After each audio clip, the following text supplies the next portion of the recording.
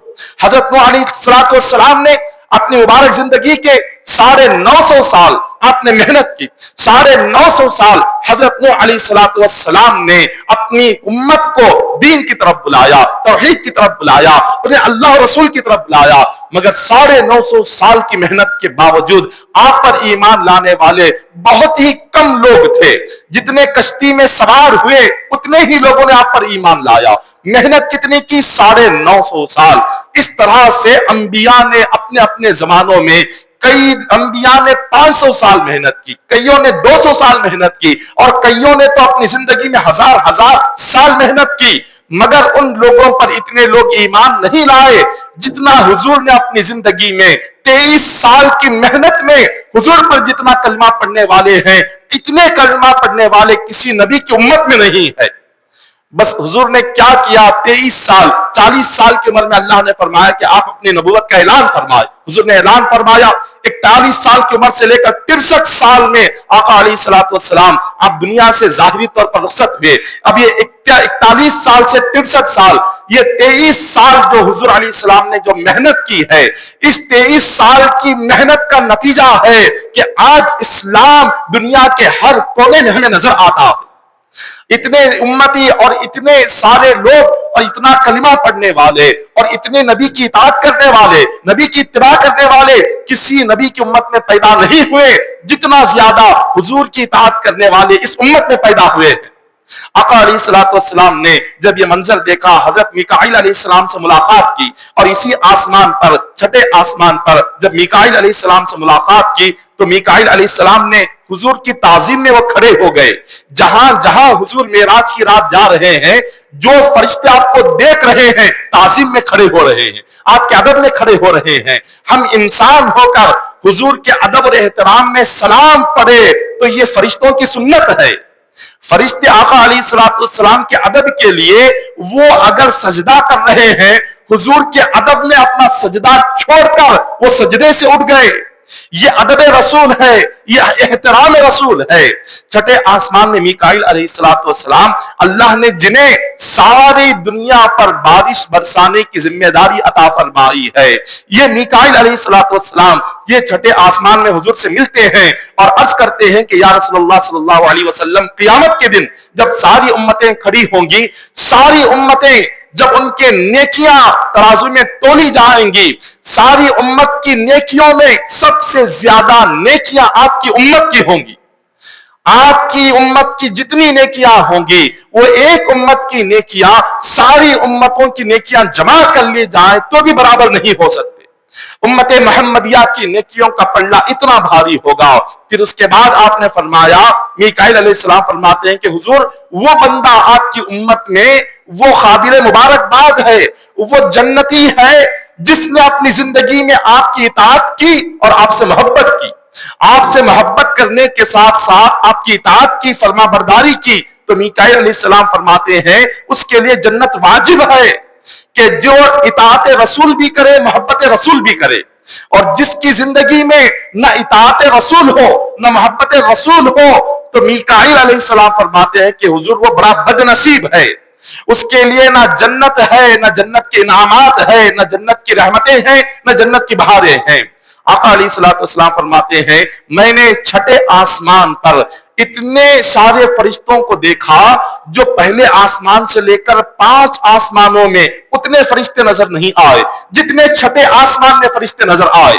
اور یہ فرشتے کیا کر رہے تھے؟ یہ چیخ چیخ کر رو رہے تھے، یہ اتنا چیخ کر رو رہے تھے کہ حضور علیہ السلام نے جب انہیں سلام کیا، وہ سلام کا جواب دینا چاہتے تھے، مگر ان کا رونا اتنا زیادہ تھا کہ وہ جواب دے نہیں پا رہے تھے۔ جبرائیل امین سے حضور نے پوچھا کہ جبرائیل یہ کون فرشتے ہیں؟ جبرائیل فرماتے ہیں یا رسول اللہ صلی اللہ علیہ وسلم، ان فرشتوں کا نام کروبین ہے، ان کا نام کروبین ہے۔ اور یہ رو کیوں رہے ہیں؟ تو جبرائیل فرماتے ہیں کہ یا رسول اللہ صلی اللہ علیہ وسلم ان کے دلوں پر اللہ کا خوف، اللہ کا ڈر اتنا طاری ہے کہ یہ جب سے پیدا ہوئے ہیں ہزاروں سالوں سے اللہ کے خوف میں روتے جا رہے ہیں، ہزاروں سالوں سے جب سے پیدا ہوئے ہیں اس وقت سے رو رہے ہیں اور قیامت تک روتے رہیں گے۔ اللہ کا خوف فرشتوں کو اتنا ہے، ان سے نہ گناہ ہوتا ہے، نہ نافرمانی ہوتی ہے، نہ بدکاری ہوتی ہے، نہ بدسلوکی ہوتی ہے، ایک لمحے کے لیے فرشتے اللہ کی نافرمانی نہیں کرتے، اس کے باوجود خوف خدا سے اتنا رو رہے ہیں۔ ہم گناہگار جو ہر وقت صبح سے لے کر شام تک اللہ کی نافرمانی میں رہنے والے، ہمیں کتنا زیادہ رونا چاہیے، ہمیں کتنا زیادہ اللہ کی بارگاہ میں گڑ گڑانا چاہیے، ہمیں کتنا توبہ کرنا چاہیے، اپنے گناہوں کو یاد کر کے اللہ سے کیسے معافی مانگنی چاہیے۔ جب فرشتے ہو کر اتنا روئیں، ہم گناہگار ہو کر گناہ کو یاد کر کے نہ روئیں، یہ کتنی بڑی بدقسمتی ہے۔ ہمارے دلوں کی سختی کا یہ حال ہے، ہم کبھی اللہ کے خوف کو یاد کر کے نہیں روتے، جہنم کو یاد کر کے نہیں روتے، وہاں کے عذابات کو یاد کر کے نہیں روتے، اللہ کو خوف خدا کو یاد کر کے کبھی نہیں روتے۔ ایک روایت میں آتا ہے کہ چھٹے آسمان کی سیر کرتے ہوئے حضور علیہ الصلوۃ والسلام 7ویں آسمان پر پہنچے، وہاں پر آپ نے دیکھا کہ ہزارہا فرشتے حضور علیہ الصلوۃ والسلام کو دیکھ کر سب نے حضور کی شان اور استقبال میں درود و سلام پڑھنا شروع کر دیا۔ 7ویں آسمان میں سارے فرشتے جمع ہو کر حضور علیہ الصلوۃ والسلام کی شان اقدس میں درود و سلام پیش کر رہے ہیں۔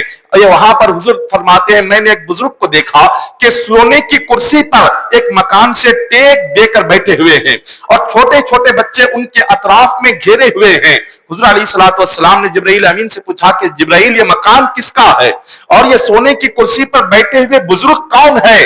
جبرائیل امین فرماتے ہیں یا رسول اللہ صلی اللہ علیہ وسلم یہ جو سونے کی کرسی پر بیٹھے ہوئے بزرگ ہیں ان کا نام ابراہیم علیہ الصلوۃ والسلام ہے، اور ان کے سامنے جو بچے جو ان کے اطراف میں گھیرے ہوئے